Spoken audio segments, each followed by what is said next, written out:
The perfume of burning papyrus is not sweet. It is a dry, choking soot, a flavor of cinder and ash that catches in the throat and promises ruin. To a scholar, it is the smell of the world ending, not with a bang, but with the slow, agonizing, irreversible consumption of knowledge. The year is 48 BCE. The city of Alexandria, that dazzling beacon on the Egyptian coast, felt less like a city and more like a fever dream spun from marble and light. At its heart, the great library, the Bibliotheca Alexandrina, was not merely a collection of scrolls. It was a universe contained within colonnades of Parian marble, a labyrinthine fortress of human thought. Elias of Cyrene, a man whose 40 years had been spent almost entirely within these walls, saw the world not in colors, but in the texture of text. His eyes, perpetually strained from reading in the weak amber light of olive oil lamps, were the color of aged bronze, and his hands, though scarred from small paper cuts, moved with the precision of a master surgeon when handling a fragile manuscript. Elias was no mere scribe. He was an analyst, a master cataloger and translator, entrusted with the care of the Pergamum Reserve, the library's most sacred, most dangerous collection. He stood now in the Museion, the temple of the Muses which housed the library. The air was thick, not with the typical scent of cedar oil and ancient leather, but with an unfamiliar tension. Outside, the clamor of conflict was a dull, rhythmic thud, the inexorable heart of war. Rome's internal struggle had bled onto Egypt's shores. Julius Caesar, chasing the ambitious Pompey Magnus, had arrived, and the unstable Ptolemaic dynasty was fracturing under the immense weight of the confrontation. The capital was a tinderbox, and the library, with its stored wealth and strategic position near the harbor, was tragically exposed. Elias clutched a small obsidian tablet in his hand. It wasn't a standard clay tabula. It was carved from polished volcanic glass, cold and unsettlingly smooth. It had been given to him decades ago by his predecessor, the chief librarian Zenodorus, who had whispered a single cryptic instruction. When the shadow of the eagle falls upon the scrolls, find the obsidian and remember the first promise. The promise, Elias knew it by heart, a sworn oath by the founding Ptolemies to forever preserve the world's knowledge, even if it meant sacrificing the library itself. He descended a spiraling ramp into the subterranean archives, known as the Catabasis. This wasn't the public section. This was a warren of cool, dry chambers dug deep into the rock, where humidity was measured in precise fractions, and the air was circulated by a complex, centuries-old system of terracotta vents. The lamps here were shielded by heavy bronze grills, casting long, nervous shadows. He passed rows upon rows of armaria, towering cedar shelves housing hundreds of thousands of scrolls. Here lay the unexpurgated histories of Sargon of Akkad, the complete unedited philosophical debates of Plato's Academy, the original astronomical observations that proved the Earth was a sphere, knowledge that, if lost, would take the human race centuries to rediscover, if ever. His destination was the chrysalis chamber, a secure vault within the Catabasis reserved for the most unique texts. He reached the heavy bronze-bound door. The lock was an intricate series of tumblers based on a Pythagorean theorem, a masterpiece of ancient engineering. Elias worked the mechanism, his mind calculating angles and forces. Click, clack, thunk. The heavy door groaned inward, releasing a sudden powerful draft of dry air and the sharp metallic odor of iron oxide. Inside, Suspended on specially designed racks were the scrolls of the Pergamum Reserve. They were not papyrus, but vellum, fine, durable calfskin parchment, a testament to the library's relentless, almost ruthless acquisition policy. When the Library of Pergamum attempted to rival Alexandria, the Ptolemies blockaded the export of papyrus, forcing the Pergamum scholars to invent vellum. When Pergamum eventually failed, Alexandria, ironically, acquired the very knowledge that had been their rival's defense. Elias ignored the vellum scrolls.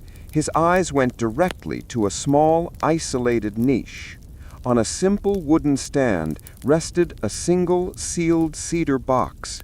It was locked with 3 separate, non-standard mechanisms. He examined the obsidian tablet again. It was etched with faint, almost invisible lines. He pressed his thumb against a specific point, and the cold glass yielded, clicking minutely. The tablet split into 2 halves. Within the seam, he found a minute stylus and a slip of rolled translucent parchment, sericum, or raw silk paper, an early, incredibly rare import from the Far East, a trade secret jealously guarded. The parchment held a complex series of geometric ciphers. This wasn't Greek or Egyptian. It was a sophisticated key based on the mathematical principles of the Phoenician calendar system, a secret known only to the first librarians. Elias, a polymath who had dedicated his life to cataloging all knowledge, recognized it instantly. For the next 2 hours, Elias used the stylus to manipulate the lock mechanisms on the cedar box. He was not just unlocking a box, he was solving a 3-dimensional mathematical puzzle encoded in antiquity. Finally, with a soft, decisive sigh of tumblers falling into place, the cedar box opened. Inside, nestled in fine linen, was a collection unlike any other.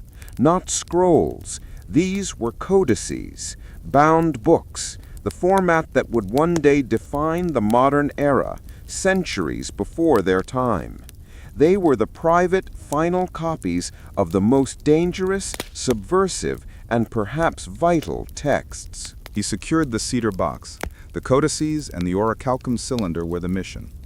The loss of the millions of other scrolls would be the greatest tragedy the world had ever known, but saving these few was the difference between knowledge surviving and an eternal intellectual night. He took a deep breath, the perfume of smoke now a bitter reality in his lungs. He exited the chrysalis chamber, locked it, and began to ascend, moving from the relative safety of the catabasis toward the escalating inferno above. He encountered Theon, a young, idealistic Greek geographer, scrambling down the ramp, his face slick with fear and sweat. "Elias, where have you been? It is Caesar's fleet. They are burning the ships in the harbor to prevent them from falling to the Ptolemaic forces. The fire is spreading to the customs houses, and the eastern wing of the Museion is already alight." Theon's voice cracked. "Where is Anodorus, the elder?" Elias demanded, his voice unnervingly calm. He is still in the great reading hall. He refuses to leave the scroll of Thoth." He gestured wildly up the ramp. "He says if he must die, he will die holding the source of all knowledge." Elias recognized the reckless idealism of the old man. The scroll of Thoth was a mythical text, a religious artifact, not a practical piece of history. "You, Theon," Elias commanded, his eyes burning with sudden authority. "You are to go to the western gates. Find my 2 best trusted students, Kelea and Phocion. Tell them I have the cargo of Cyrene. Tell them to prepare the small fishing vessel, the Ariel, and meet me at the hidden egress beneath the Pharos lighthouse." "The hidden egress? But that leads to the sea." "Yes," Elias said simply. "It is the only way out. Go. Do not wait. This is not the time for heroism, Theon, but for survival. If this library burns, we must ensure its seed remains." Theon nodded, turning and sprinting up the ramp, propelled by the sheer force of Elias's conviction. Elias, however, turned not toward the escape route, but deeper into the rising heat, toward the great reading hall, toward the suicidal Zenodorus. The cedar box felt heavy, a cold anchor against his chest. He was a scholar, not a warrior. Yet he was now embarking on the most perilous mission of his life, to save not just scrolls, but the very intellectual lineage of humanity, even if it meant confronting a raging fire and the tactical savagery of a Roman legion. The full weight of the ancient city's genius, its astronomy, its mathematics, its philosophy, now rested on the slender hope of an old analyst and a single sealed box, moving against the inferno. The heat, initially a distant warning, became a tangible, aggressive presence. Elias sprinted up the spiral ramp toward the main level, his sandals slapping against the marble, the heavy cedar box containing the codices and the orichalcum cylinder thumping against his ribs. The smoke was now a dense, yellowish-gray fog that burned his eyes and scraped the lining of his throat. The Museon, typically a serene sanctuary of silence and contemplation, was a cacophony of terror. Guards, their bronze helmets glinting menacingly, were attempting a desperate and futile defense against both the fire and the opportunistic looters who saw the chaos as a chance to seize valuable artifacts.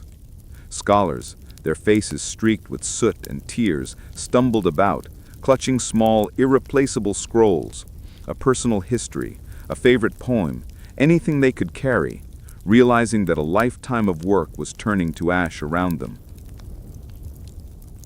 He reached the grand vestibule. The view was devastating. The eastern wing, housing the scrolls acquired from Rhodes and Athens, was already fully engulfed. Flames, reaching with terrifying speed, licked at the ceiling beams, illuminating the scene in a horrific, flickering orange glow. The scent of cedar and pitch, once comforting, was now the stench of cremation. Elias fought through the congestion, wrapping a damp piece of tunic over his mouth and nose. His destination was the great reading hall, a vast columnated space where Zenodorus, his former mentor and the current chief librarian, was reportedly waiting for death. He burst through the heavy bronze doors. The hall was an inferno's periphery. Scrolls, stacked in countless niches, were sizzling and curling, their edges turning to delicate black lace before crumbling into dust. The air was thick with the snowfall of burning papyrus embers.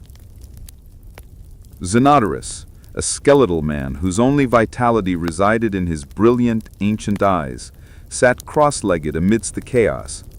He was perched on a step, seemingly untouched by the panic.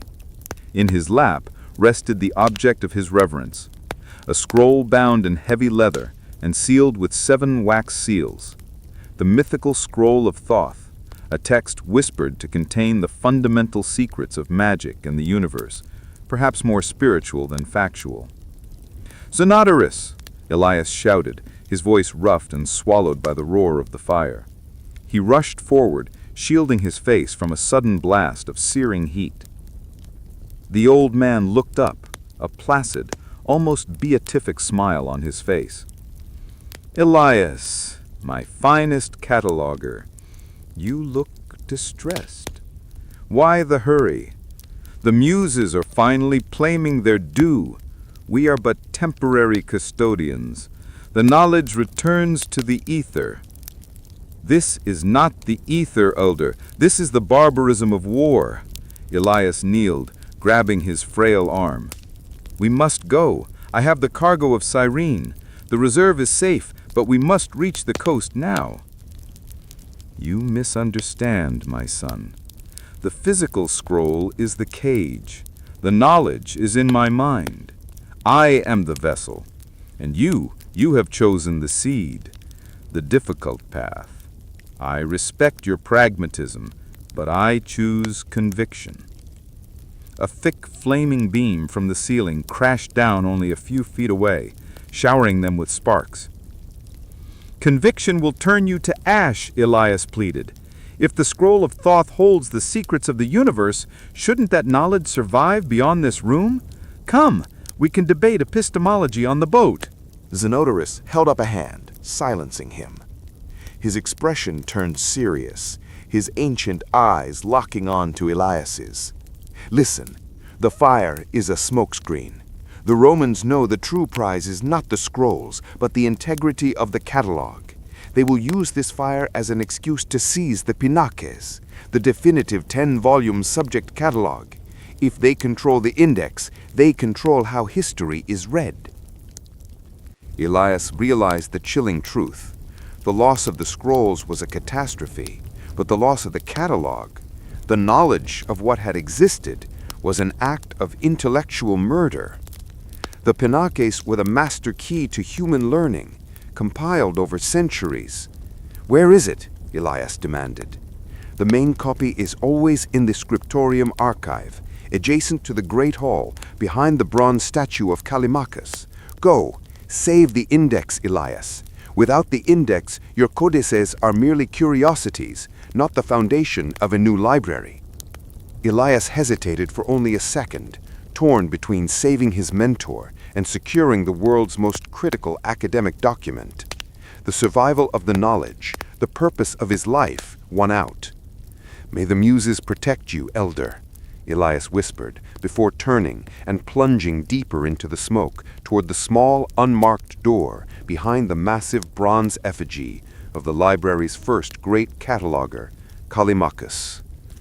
The Catalogue of Silence. The scriptorium archive was a narrow, high-ceilinged room used for copying and repair. It was less affected by the flames than the main hall, but the air was suffocating.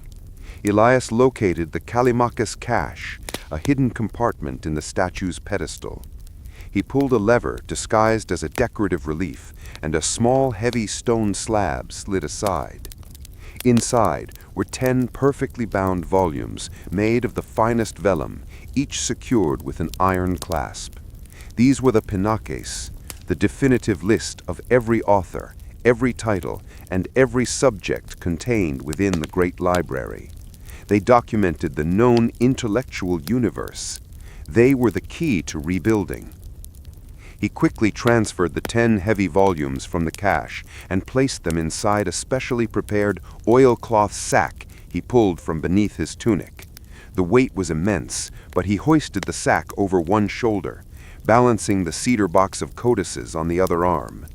As he turned to leave, the bronze doors to the archive burst open, not from the heat, but from a sudden violent force.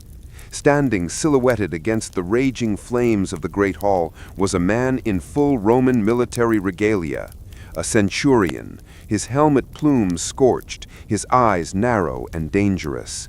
He was a veteran of Caesar's campaigns, his bronze lorica armor stained with sweat and soot. "Halt, civis," the centurion barked in Latin, his voice hard. "You, the one with the boxes. I am Tribune Cassius. By decree of Gaius Julius Caesar, all property of this institution is now forfeit to the Roman Republic. Drop the cargo." Elias felt a surge of cold dread replace the panic of the fire. This wasn't a looter. This was a calculated military effort. They weren't just burning the ships. They were systematically seizing the intellectual heart of the city. Elias, fluent in Greek, Egyptian, and Latin, spoke calmly, despite the fire roaring behind the soldier. "Tribune Cassius, I am Elias of Cyrene, an analyst of this library. This is not property. This is the knowledge of centuries, and its loss serves no one."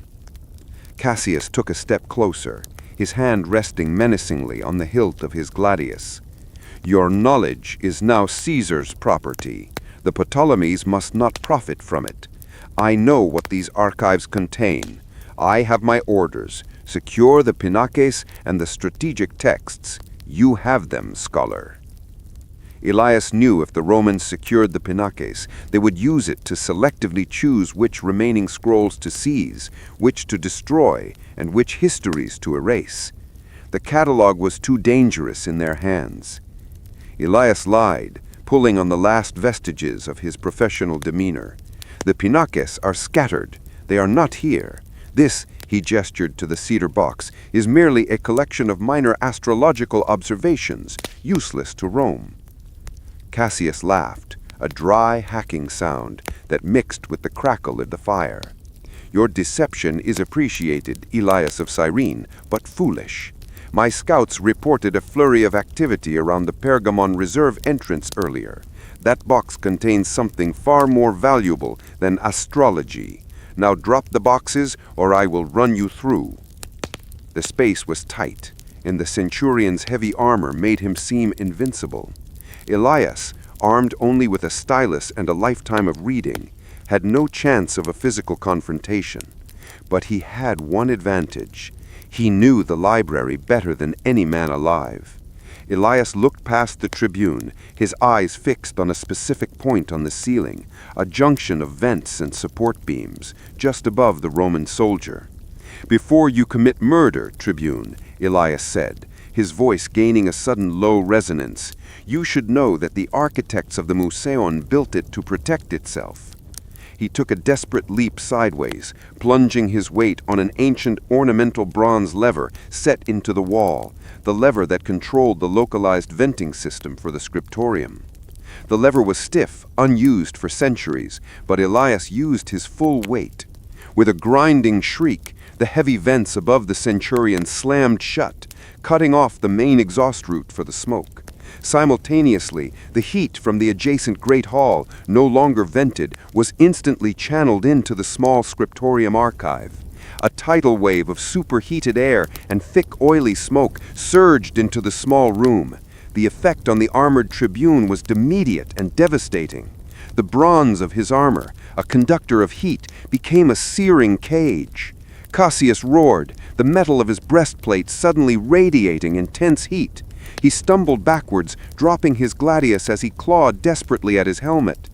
Elias didn't wait. He scrambled past the now incapacitated tribune, the heavy sack of the pinaques dragging him down, the cedar box of codices digging into his side. Elias plunged into the twisting service corridors of the western wing, the heavy sack of the pinaques dragging on his shoulder, and the cedar box of codices clutched tight. The air behind him, where Tribune Cassius was struggling with his superheated armor, was a shimmering wall of heat. The Roman would survive, Elias knew, but the disorientation bought him precious minutes. The western wing, while further from the main fire, was structurally older and more unstable. Plaster rained down, mixing with the ceaseless snow of papyrus ash. He sprinted past the deserted offices of the royal scribes and the dusty chambers where the Babylonian astronomical tablets were kept, each one a library in miniature, each one now abandoned to fate. The sheer scale of the loss threatened to overwhelm him, a tidal wave of grief. But he focused ruthlessly on the mission, the seed of the future, not the harvest of the past. He exited the Museion into the public street, which was pure pandemonium. Roman soldiers were everywhere, not fighting the fire, but forming disciplined looting prevention patrols. They were cold, methodical, and terrifyingly efficient. The fire, started by Julius Caesar's order to burn the enemy fleet in the harbor, had not been contained. The wind, a hot, dry come-sin breeze, was driving the flames inland through the densely packed warehouses and the Neoria shipyards. Elias was forced to adopt the posture of a terrified local, slinging the heavy sack to his back and covering the cedar box with a tattered cloak. He shuffled with a limp he didn't possess, melding into the frantic crowd of citizens, slaves, and servants fleeing toward the safety of the inland city center. The port and the pharos. His route led directly toward the Heptastideion, the massive stone causeway connecting the mainland to the Pharos Island, where the colossal lighthouse, one of the 7 wonders of the world, stood as an eternal marble sentinel. The Heptastideion was a choke point, and Roman cohorts were using it to funnel the populace, separating those who could prove citizenship from those deemed undesirable, or worse, potential spies. Elias merged with a group of Greek merchants, their faces haggard, their carts piled high with salvaged silks and spices. "Where are you heading, old man?" a young Roman legionary snapped, his spear tip resting inches from Elias's chest. Elias coughed, forcing his eyes to water from the smoke, affecting the demeanor of a frightened, weak scholar. "To Faris Island, Dominus. I have kin working on the lighthouse. I must find safe harbor until the fire passes." He spoke in common Greek, a safe, non-threatening dialect. The legionary eyed the bulk of the sack. "What is in the satchel? Looks heavy for kin." Elias lowered the sack, its contents, the heavy vellum of the Penakes, thudding against the stone. "Old stone records, Dominus, my lineage, useless to Rome, but everything to a man whose past is burning." The legionary, bored and distracted by the chaos erupting on the waterfront, merely prodded the sack with his foot. He found only the resistant, heavy vellum, not the soft give of gold or luxury goods. Satisfied with its apparent worthlessness, he waved Elias through. "Move along, Senex, and stay clear of the shore. Caesar has the island under tight lock." Elias nodded, his heart pounding a frantic rhythm against the cedar box. Caesar had the island under lock. That meant the hidden egress beneath the Pharos, known only to the Ptolemaic naval engineers and the library's inner circle, would be his greatest peril. The Pharos lighthouse itself was a marvel of white marble, soaring hundreds of feet into the smoky sky. The flames in the main harbor cast long, erratic shadows up its tiered structure, making it look like a pillar of darkness and fire. Elias rounded the base of the massive tower. The smell of salt, fish, and cooling limestone replaced the choking smoke. This section was primarily used by the naval garrison. He located the prearranged meeting spot, a cluster of enormous, worn stone mooring rings secured to the seawall, their iron centers rusted crimson. He saw them instantly, Kalia and Phocion. Kalia, a woman barely 20, but with the piercing intellect of a seasoned mathematician, was disguised in the rough tunic of a fisherwoman, her sharp eyes scanning the waters. Phocion, built like a harbor laborer, his body honed by carrying heavy scrolls and not war, was securing a small, nimble trireme-class fishing vessel, the Ariel. The Ariel was small, a vessel meant for speed and weaving through harbor traffic, with a single, slender mast and a powerful rowing bank. It was anonymous and fast. Perfect. "Elias, we thought you were lost," Kalia hissed, rushing toward him, her relief turning instantly to concern as she took in his soot-stained face and the heavy cargo. "The Penakes," Elias gasped, pointing to the sack. "Take them. And this, the cargo of Cyrene." He handed the cedar box to Phocion. "Handle it with reverence. It holds the seed." Phocion's eyes widened slightly as the weight and texture of the box registered, recognizing the gravity of what Elias carried. "We are ready, Master. The passage is clear, but we must be quick. There are Roman patrols circling the island." Elias looked at the mooring rings. The hidden egress was concealed behind a massive, partially submerged stone block that was only maneuverable during low tide, a safeguard built by the original engineer, Sostratus, to prevent opportunistic attacks. "The tide?" Elias asked. "Falling," Kalia confirmed grimly. "We have perhaps 10 minutes before the block locks into place. We can't wait." Elias nodded, urgency replacing exhaustion. "Phocion, hold the boat steady. Kalia, you know the leverage points. Work the winch."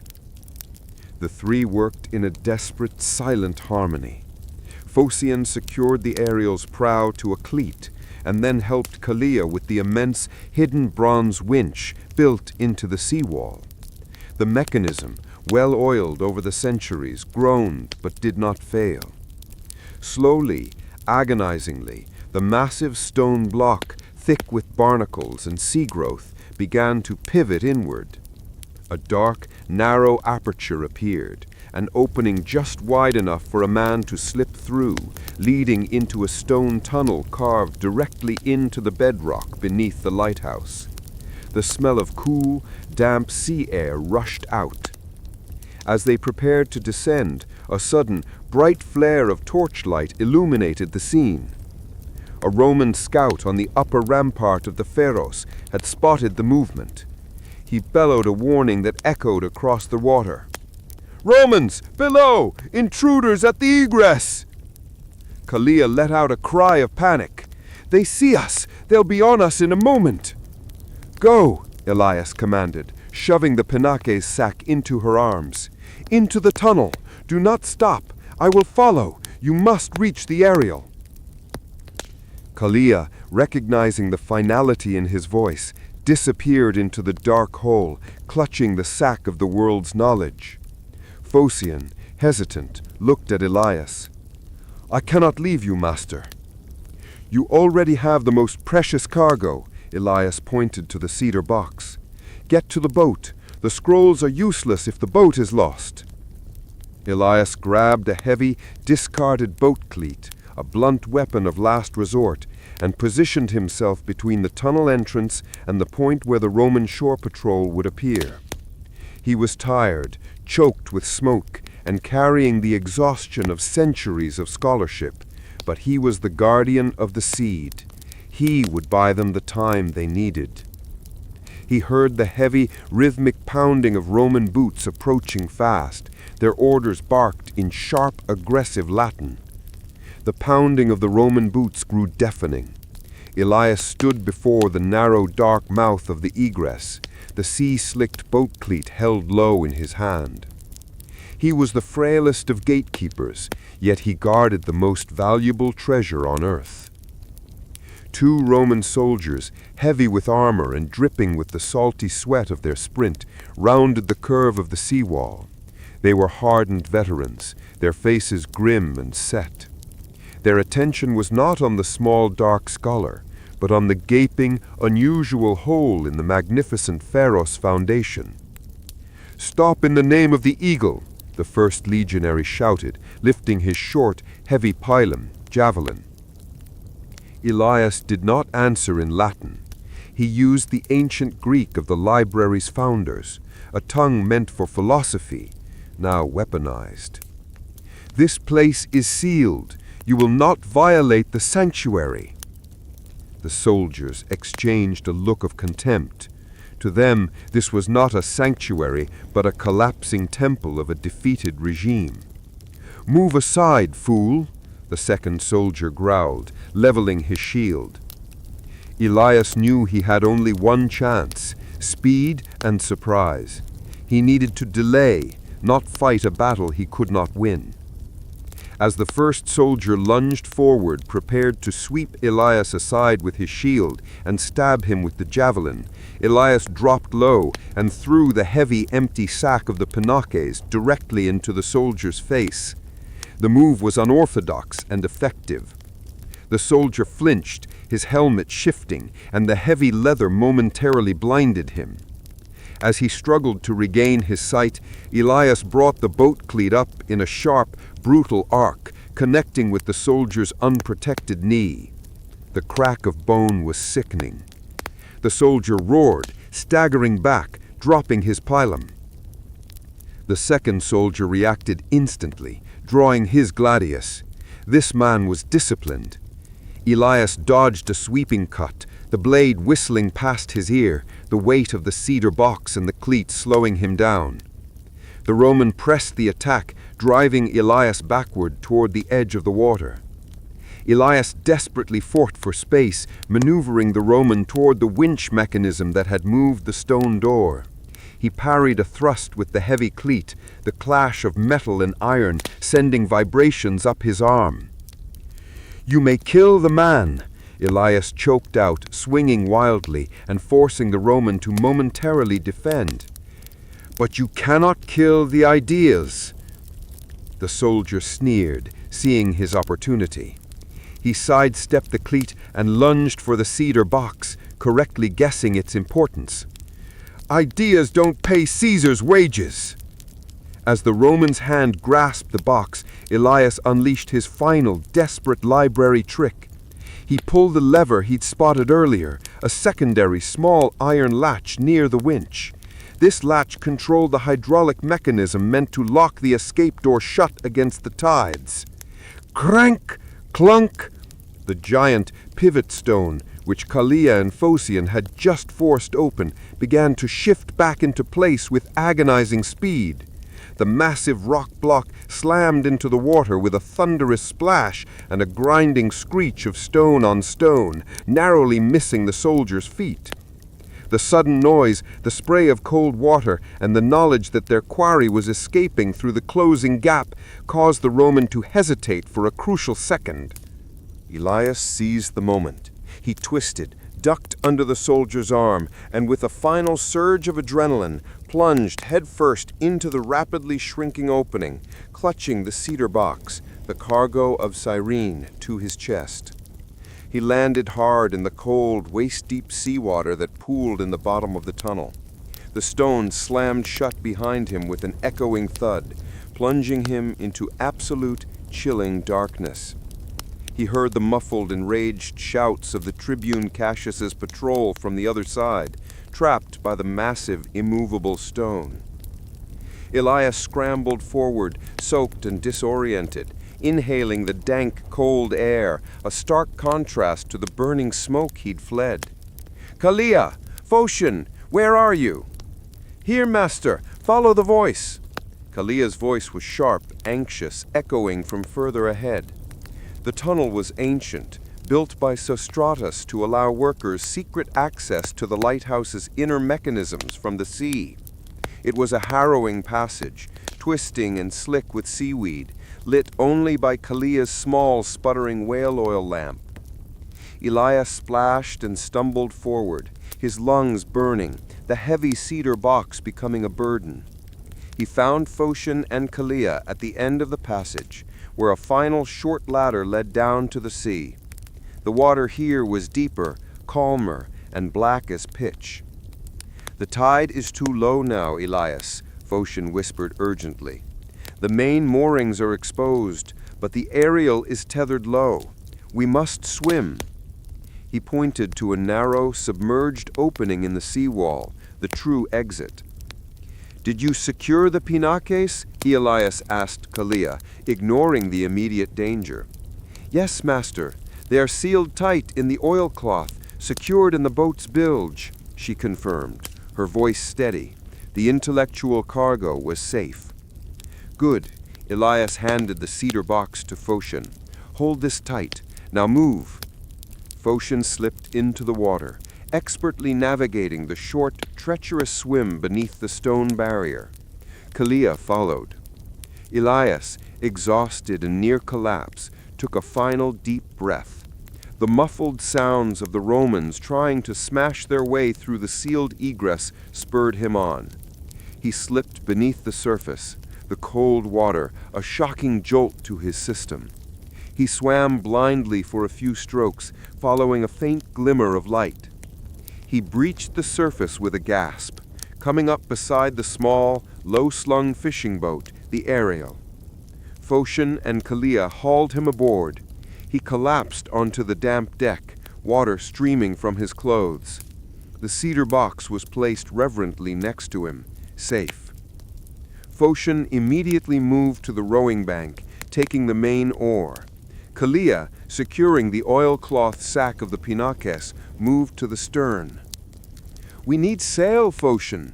The Roman patrols will see us by the light of the fire," Elias managed, pointing toward the colossal, blazing inferno that was once the eastern harbor and the library. "The sail is too slow, master," Kalia argued, her face illuminated by the distant flames. "The harbor is thick with debris and Roman ships. We must row out quickly, using the reef channel." Phocion, with the powerful, disciplined strokes of an Olympic rower, began to pull them silently through the complex, shallow channels that only small fishing vessels dared to navigate. The Ariel shot forward, hugging the dark, shadowed bulk of the Pharos island. Elias looked back at the city. The library of Alexandria, the crown jewel of human civilization, was dissolving into smoke and ruin. He could see the silhouettes of the flames consuming the high roof of the Museum, a funeral pyre for countless years of thought. He was alive. The pinakes, the key, and the cargo of Cyrene, the seed, were safe, but the world had just suffered a wound that would bleed for 1,000 years. The aerial shot out from the shadow of the Pharos island into the turbulent Mediterranean Sea, leaving the burning beacon of Alexandria behind. The wind caught the aerial's small lateen sail as Phocion finally raised it, the boat leaning sharply into the Mediterranean swells. They were now several leagues from the coast, far enough that the immediate danger of the Roman patrols had faded, replaced by the crushing reality of what they had witnessed. The city of Alexandria was no longer a dazzling port. It was a hellish furnace reflected on the water, a colossal orange stain beneath the dark, churning column of smoke that rose high into the night sky, a grim monument to the death of the ancient world's intellectual capital. Elias, still shivering from the cold shock of the seawater, watched the pyre of the Museum. He tasted the tears on his lips, bitter with salt and the residue of burned knowledge.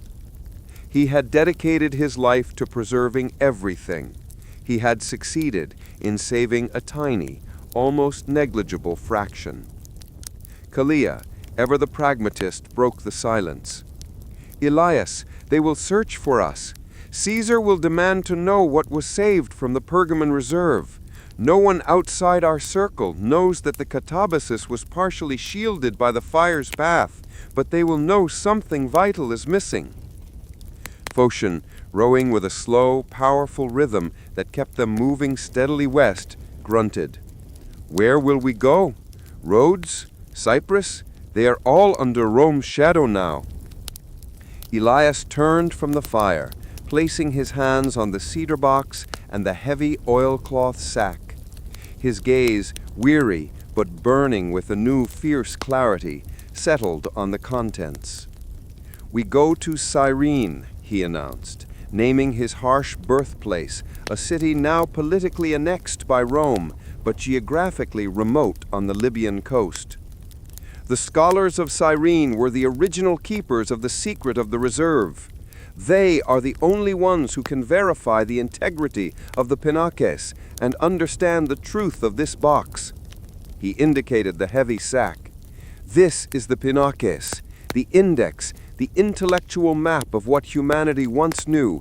It cannot be lost.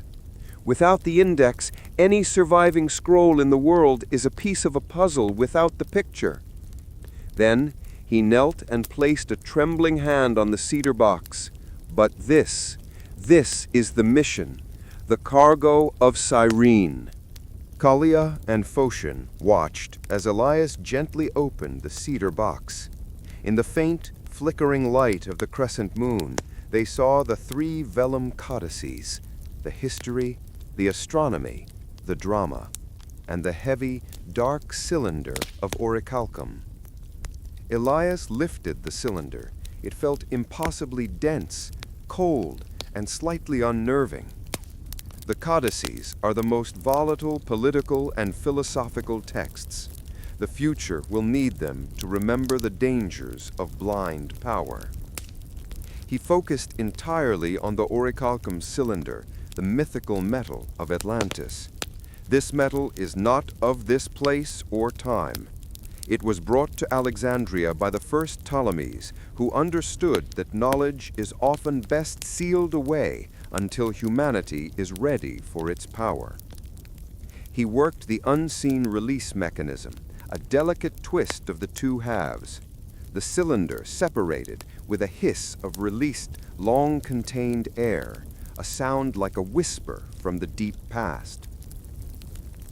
Inside, wrapped in 7 layers of gold-treated leather, was a single, tightly rolled scroll.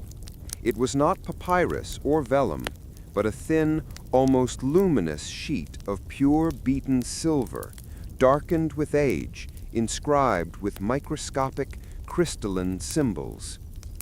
Kalia gasped, "By the gods, what is it?" Elias unrolled a small section of the silver scroll, holding it carefully. The crystalline script glinted. It wasn't written in any Greek, Egyptian, or Aramaic dialect. The structure was geometric, based on non-Euclidean mathematics. "This is not a text," Elias whispered, his voice full of reverent awe. "This is a diagram, a masterwork of engineering and cosmology, transcribed from an artifact recovered during Alexander's eastern campaigns centuries ago." He pointed a steady finger at a series of interconnected schematics on the silver sheet. "The first diagram," Elias explained, his scholar's demeanor overriding his exhaustion. "The first diagram shows the complete functioning knowledge of the gears and levers that controlled the light of the pharos, the mechanism that allowed the central light source to be magnified and rotated with almost perfect friction-free movement. If this knowledge were understood and replicated, the world could build perpetual motion machines, automated defenses, and instruments of terrifying accuracy." He moved his finger to the second, more intricate set of symbols. "The second diagram is the key to Hipparchus's annotations, the heliocentric model, but detailed to such an accuracy that it predicts planetary movements for the next 500 years. It fundamentally proves that our Earth is not the center of the cosmos. To reveal this now would shatter every spiritual and political structure in the world." Kalia, the mathematician, leaned closer, her eyes tracing the lines. "It's beautiful, pure truth." "It is pure power," Elias corrected, his gaze stern. "This knowledge, falling into the hands of a tyrant like Caesar, would allow him to build weapons, navigate entire oceans with impossible precision, and crush dissent by controlling the very notion of cosmological truth. This is why Zenodorus called it the scroll of potential." Elias carefully re-rolled the silver sheet, sealed it back in the orichalcum cylinder, and closed the cedar box. "We did not just save texts, my students. We saved the ability to start again. We saved the chance for a future where this knowledge can be used to enlighten, not to conquer." As the Ariel sailed further into the open sea, the light of Alexandria finally shrank to a faint, pulsing glow on the horizon. The fire was settling. The library was gone. Elias looked at his two companions, the weight of the enormous task settling on them all. "The first task is to survive the voyage and avoid Roman patrols. The second is to hide this cargo so thoroughly that even we could never find it again unless the world is truly ready." Kalia and Phocion, two young minds who had just escaped the burning mausoleum of human history, looked at their master.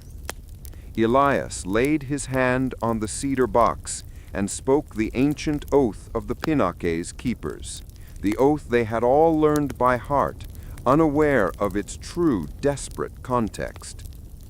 "The knowledge is not ours to wield, but ours to guard. We are the wall against the darkness.